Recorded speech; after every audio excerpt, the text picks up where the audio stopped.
పారిశుద్ధ కార్మికులకి అండగా జనసేన పార్టీ. చీపురుపల్లి నియోజకవర్గం గరివిడి మండలం గరివిడిలో పారిశుద్ధ కార్మికులు 11 నెలలుగా జీతాలు లేకుండా ఇబ్బందులు పడుతున్నారన్న విషయం నిజంగా బాధాకరం. ఈ సమయంలో చీపురుపల్లి నియోజకవర్గ జనసేన ఇన్ఛార్జ్ విసనగిరి శ్రీనివాసరావు కార్మికుల పక్షాన నిలబడి ప్రభుత్వానికి గళం వినిపించడం కోసం ఇన్ని నెలలుగా కష్టపడి పని చేసి కూడా కుటుంబాలను పోషించుకోవడానికి ఇబ్బంది పడే వారికి ఎవరైనా అండగా ఉండాలి అని విసనగిరి శ్రీనివాస్ అన్నారు. ప్రస్తుతం జరగాల్సినవి బకాయిలు వెంటనే విడుదల చేసి 14 నెలల జీతాలు ఒకేసారి ఇవ్వడం కష్టమైన విడతల వారీగా అయినా ఇవ్వాలి అని కమిషనర్ దృష్టికి తీసుకొని వెళ్లారు.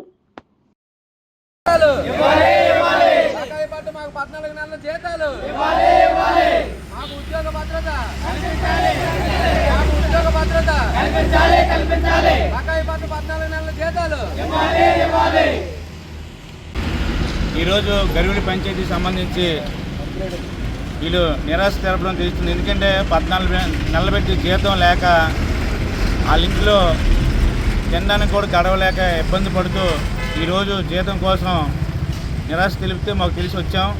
ఎందుకంటే పంచాయతీ ఈవెన్ కూడా కొనుక్కున్నాం.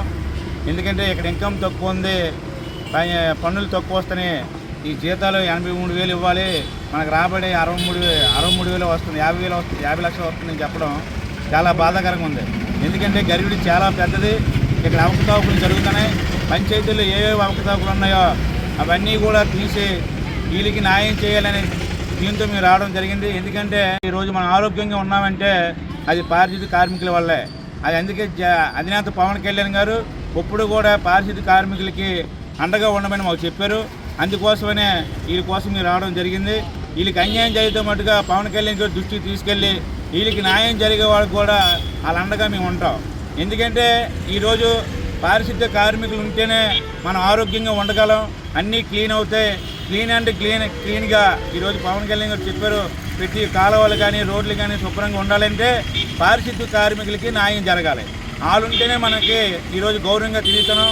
లేకపోతే చెత్తలన్నీ కూడా ఇప్పుడు ఆల్రెడీగా రోజు ధర్నా చేయడం జరుగుతుంది. చెత్తపోవడం అక్కడికి అక్కడ చెత్తలు ఉండిపోయి దీన్ని వెంటనే తీర్చేయాలని ఈవో గారు చెప్పాం. వీళ్ళకి జీతాలు ఏవైతే 2 నెలలు ఇస్తామంటున్నారో ఏదో ఉట్టునిచ్చినట్టు వాళ్ళకి 1 నెల 2 నెలలు ఇవ్వడం కాదు, ఎలాగైనా 6 నెలల జీతం కూడా వాళ్ళకి ఇప్పించేటట్టు మేము ఏర్పాటు చేస్తామని. అలాగే 6 నెలల జీతం ఇస్తే రాబోయే రోజుల్లో అర్బన్ పంచాయతీలుగా తీర్చిదిద్దుతున్నారు పవన్ కళ్యాణ్ గారు.